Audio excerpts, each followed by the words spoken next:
Hard thing to accept, but in our lives, we are getting out of our life right now exactly what we believe we're worthy of, exactly what we think we deserve. Our life is a direct reflection of our identity, which is the thoughts, concepts, beliefs, values, and worth we hold true to be about ourselves. And so as hard as it is to accept, we're getting out of life right now what we believe we're worth. Your growth is the only limit to your happiness. If you're not happy, you're not growing in some area. And usually it's a place where you're blaming, you're pointing the finger, but you can't control that. You can't make it not happen. What you have to do is become stronger than any of it so you're free. Freedom comes from growth. Freedom does not come from control. Then you would have to ask yourself, who do I want to be when I open my eyes? Now, the act of answering that question is going to turn on your frontal lobe, and the frontal lobe has connections to all other parts of the brain. And it's interested in answering that question because it is the creative center. So as it begins to scan the landscape of the brain, it can only gather information from things you've intellectually learned or things you've experienced in your life. And it begins to associate those different memories with the question. And when you get enough networks of neurons firing in your brain, you see an image or a picture. That's intention. And then as you begin to live and rehearse who you're going to be, you begin to do that exact same thing. You begin to install neurological hardware in your brain. Repeat it, it becomes a software program, and you begin to behave that way. Now the brain is primed. It's no longer a record of the past. It's a map to the future. Now the person can feel the emotions of their future. You're going to see a person move into a different state of being, and they are going to have all kinds of biological changes. Your perception of your world is what controls your genes. And if you're not feeling well, the issue is you don't have to change your biology, you just have to change your perception. And this will then give you your power back. And this is what we have to recognize. We're not victims of biology, we are masters of our biology. Everything that is required depends on you. Having the mindset that regardless of anything that is around you, that is surrounding you, that is trying to drag you down, you must have the mindset. You must be strong. You must be resilient. You must be driven. And you must be able to take whatever's coming at you. What goes out is what comes back. That all, as you sow, so shall you reap. I mean, it's in every great institution that there is in the world, whether it's a religion or a philosophy or whatever. What you put out is what comes back. Whatever you plant is what you're going to get back. And the more that you put out honesty, just because it's what you are, because you are being honesty, you're not trying to be honest, you are just being honesty, then that's what will come back to you on a regular basis. And when it doesn't, you'll just see that as another test for you to pass. This comes from Einstein. He said, the most important decision any human being must make is whether or not you live in a friendly or a hostile universe. Now, he could have said realization, but he didn't. He said decision. You have to decide, because there is no empirical truth. You don't live in either a friendly or a hostile universe. You decide, and that perception, that viewpoint from which you judge everything else that happens in your life will be colored by whether or not you think it is a universe that is working for you or against you. And it's a choice. But most people think of their viewpoint as being patently real, as being just objective and true.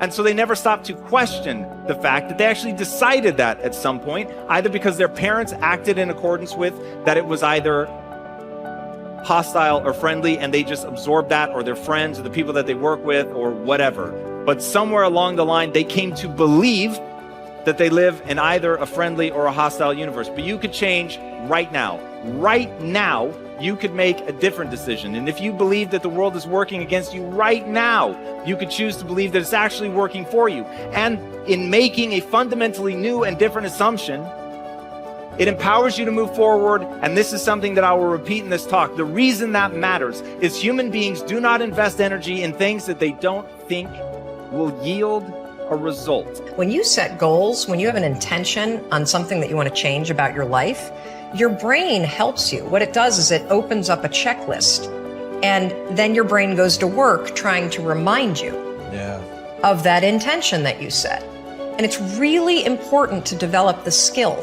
and I say that word purposefully, the skill of knowing how to hear that inner wisdom and that intention kicking in and leaning into it quickly. So for me, my brain saying, that's it, right there, move as fast as a rocket, Mel. I wanted to change my life.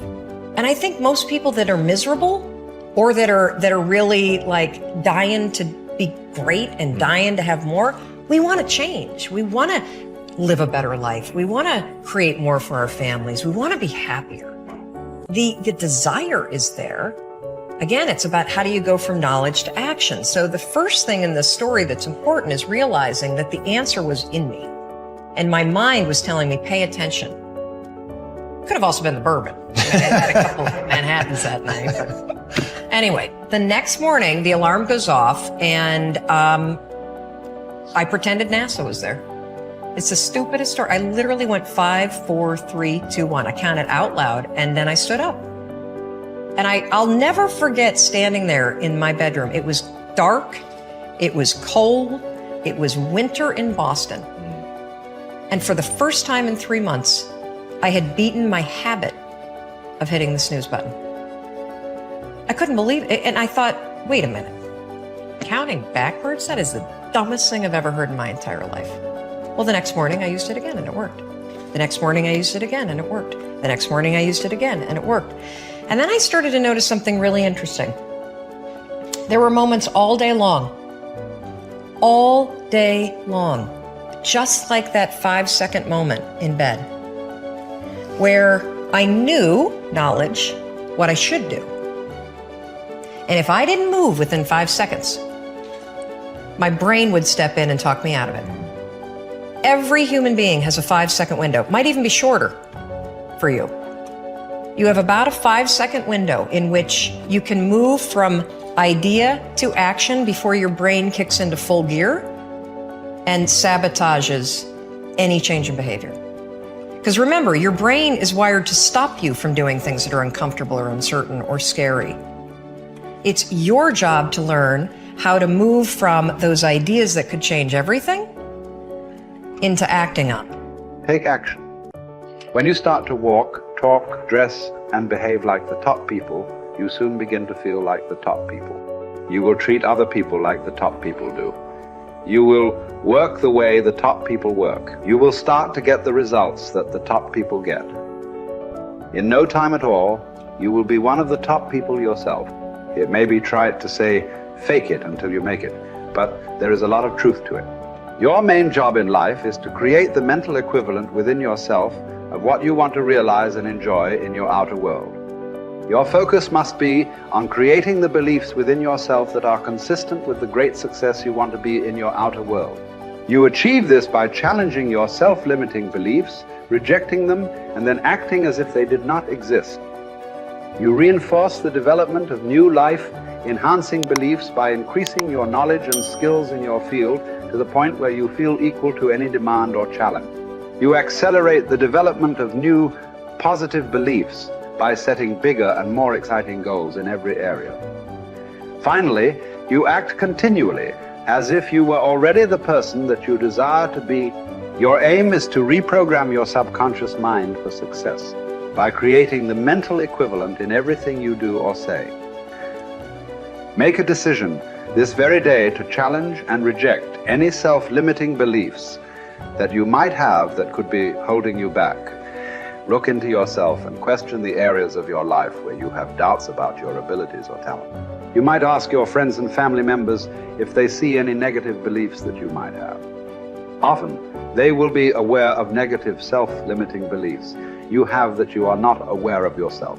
In every case, once you have identified these negative beliefs, ask yourself, what if the opposite were true? What if you had the ability to be extraordinarily successful in an area where you currently doubt yourself? What if you had been programmed from infancy with genius ability in a particular area? For example, What if you had within you right now the ability to earn and keep all the money you could ever want throughout your life? What if you had a golden touch with regard to money? If you absolutely believed these things to be true, what would you do differently from what you are doing today? Your beliefs are always manifested in your words and action. Make sure that everything you say and do from now on is consistent with the beliefs that you want to have, and the person that you want to have, and the person that you want to become. In time, you will replace more and more of your self-limiting beliefs with life, enhancing beliefs. Over time, you will completely reprogram yourself for success. When this occurs, the transformation that takes place in your outer life will amaze you and all the people around you.